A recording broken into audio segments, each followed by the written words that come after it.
Shamrock Rovers is one of Ireland's most successful football clubs and is a breeding ground for up-and-coming talent. The club produced players like Michael Noonan, who made history in January when he became the youngest goal scorer in all European competitions. When I scored, I didn't know. I knew it would be one of the youngest in the Conference League, but I didn't know in the whole Europe competition, so it was crazy getting brought off and told. Scoring in Europe's always been a dream, just to get it done. It was a crazy feeling altogether. I'd say it was even crazier in school the next day. I wanted to go in, especially after scoring. I wanted to see all the lads because I knew it would be a great day in school, everyone coming up asking me, so.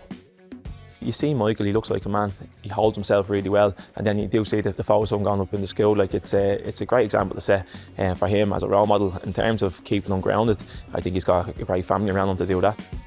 We made the decision long before we told him, but when we did tell him, he was fine. He just took it in his stride.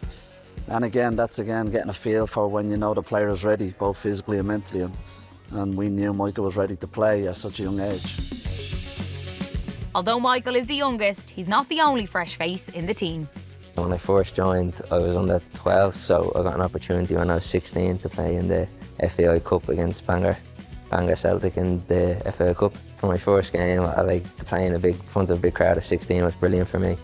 We've got a great bunch of young lads here. Like the personality and the confidence that they show is amazing. It's infectious throughout the whole group.